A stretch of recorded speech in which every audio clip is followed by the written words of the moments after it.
I think I had, was it Sup on this one? Yeah, okay. You talked about the Rolleston to Rangiora business case and it being modelled on Te Huia. Auckland to Hamilton population slightly different than Rolleston to Rangiora.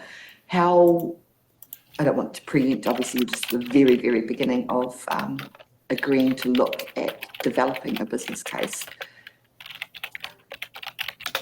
But does that, so Kiwi-Rail's happy to partner with the local regional councils to establish what that? we've said is that if they come for us for information as to what it would cost, what the train paths, etc. would be, then we will absolutely help them provide that. Ultimately, the running for these regional services has to be made by those regional councils. Wait, why are you eating my pizza? Stop! With all these regional services, What are you doing? we're supportive. You're a cat, you don't eat vegan stance we pizza. take is we want to make sure people go into it with their eyes wide open as to what it will cost and what, if it grows, what the growth path is and what path is and what the investment for that growth path is. I think we just don't want to go on Asking optimistically. on behalf of Christchurch, I'm we'd sure be you're very right. excited to see some movement in that direction. Can I just ask a question on that? So, because in the Wellington region, we've got the Capital Connection, or you might argue the Wairarapa line as well, but which are slightly longer distance, but are run in one of them by Kiwi-Rail, one by Metlink. Auckland to Huia is run, or Auckland Hamilton to Huia is run by Kiwi-Rail on behalf of, effectively on behalf, subsidised by, bit by the Crown and bit by the region. It's a bit of a mixture. Have you got any observations on just what's the right model to run these kind of, and when you talk about Christchurch and et cetera, is there an optimal model around these, the way in which these things are run? One of my colleagues can answer that question. Right. We're working on it.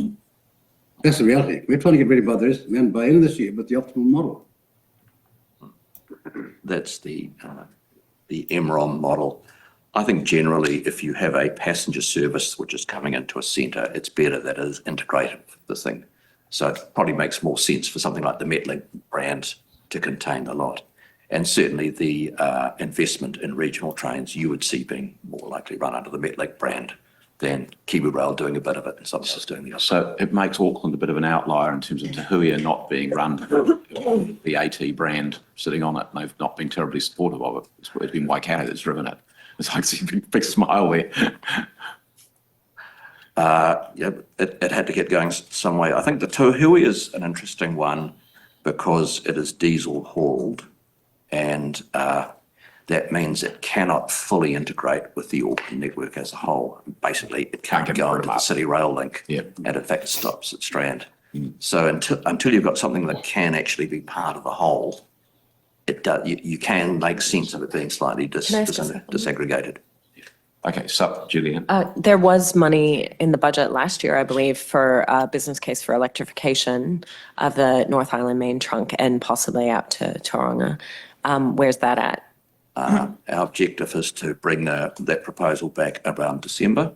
We've made very good progress on that case. Can I ask the minister if he's supportive of full electrification and what benefits that could bring both to passenger and I'm freight? supportive of every smart idea that works and totally opposed to stupid ideas that are experiment.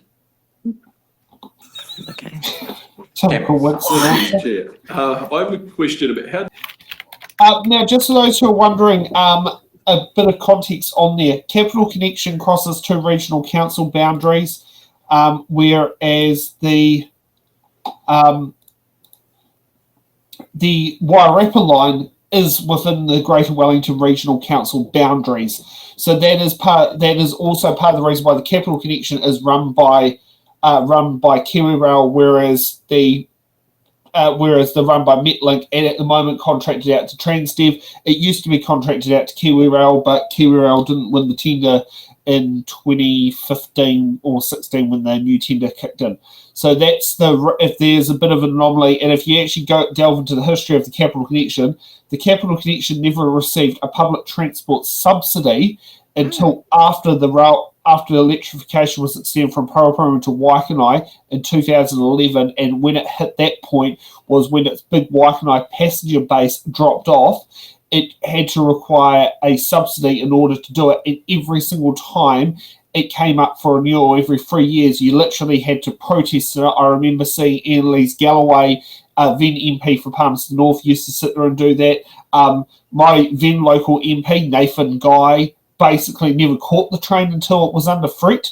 He never even considered it as an importance of his electorate, which is quite interesting because it had the most train stations were in his electorate. So just some facts that can come out from a Wellingtonian. Anything you want to add, Laura? Yeah, I just caught the Peters made too. Yeah. I was just saying that I just caught Julianne. that last comment from to Julianne from Winston Peters, and do you support electric rail? And then was just like, what a stupid question. I don't support stupid ideas. What the fuck?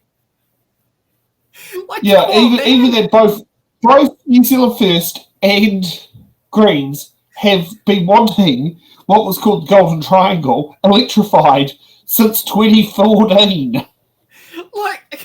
Like, come on. Like, is it a hard question to answer? And I'll probably say, if that was, say, asked by Andy Foster, it probably would have got a different response. Yeah, and let's be real. Yes, it would have. Yeah. Uh. Okay.